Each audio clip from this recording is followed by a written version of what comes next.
WMMA scene. Now, guys, it's been a while again. Sorry, I can't help it. Here we are again with another fight review. This one from UFC 225 on the prelims at strawweight. A long-awaited, long-awaited, twice canceled previously in Invicta fight. Number 2, 3, Claudia Gadelha versus number 6 ranked in the UFC, Carla Esparza.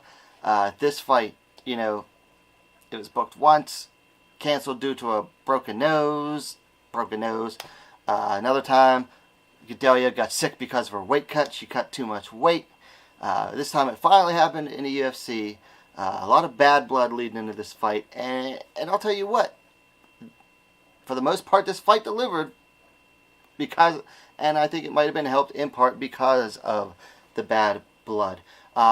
First round. Okay, this round leading into it was the deciding round of the fight. Gadelha was leading the striking in the early part. She got one knockdown. Carla shot, didn't get out of reaction. It wasn't like a strong knockdown. It was almost like an off balance, but it was a knockdown, definitely a knockdown. Esparza shot, didn't get a takedown. Tried to get back up, but she fell to her butt again. Later on, in the striking exchanges, Carla wobbled Gadelha hard, and she wobbled Gadelha so hard that Gadelha blew her knee out. Apparently, he was injured before the fight or something. I don't know. But she wobbled her so hard, she blew her knee out. It was definitely the defining moment of the first round, in my humble opinion. After that, Gadelha took Esparza down and mostly just tried to control her, which was a theme throughout the fight. As far as Gadelha being on top, was mostly about control and very little damage done. About 10 seconds left in the round, Gadelha had an inverted guillotine choke. It would look pretty tight, but Esparza, she must have heard the rap and didn't tap out. Second round, I would say the first 2 minutes, the striking was Esparza. She followed her corner's instructions. Her corner told her, Colin Oyama told her between the first and second round, turn this into a boxing fight. That was Esparza's goal in the second round, and I thought she did. She controlled the first 2 minutes with her striking, but then Gadelha, got the takedown and mostly just controlled the round for the next 3 minutes. And when I say controlled, I mean controlled. Very little GMP from Gadelha.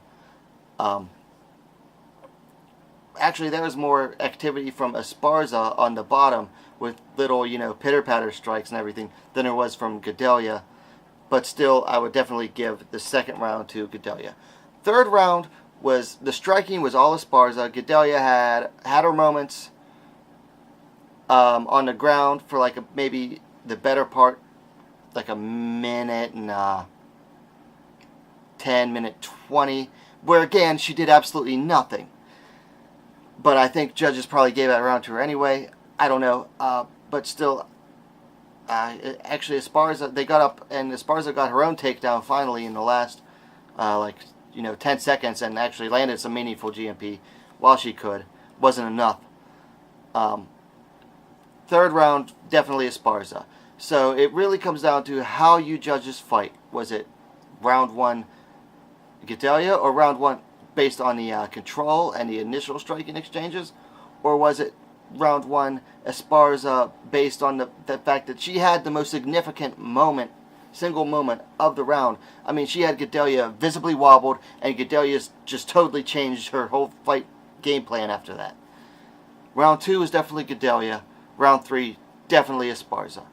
The first time I viewed the fight, I had it Gadelha 2-1. Upon second viewing, I'm leaning towards Esparza. Now, if I didn't say this early in the fight, disclaimer, I'm definitely an Esparza fan more than I am a Gadelha fan. So I'm still kind of confused. I kind of want to give it. I see why Esparza was disappointed with the results. I definitely understand. It was a close fight. It was a good fight. Very good fight. Now, there have since been accusations from Esparza about greasing. All I'm going to say about this, do I think Gadelha greased? I don't know. Would I put it beyond a fighter to grease? No. And can you still get away with greasing even with a fighter? I mean, even with the commissioners checking you right before you get in the cage? Yes, you can. You grease up the day or two before, and then as you sweat, it comes out. Okay, everybody knows this by now. I'm amazed that people don't know this by now. Fighters definitely know this. It happened with Akiyama versus Sakuraba.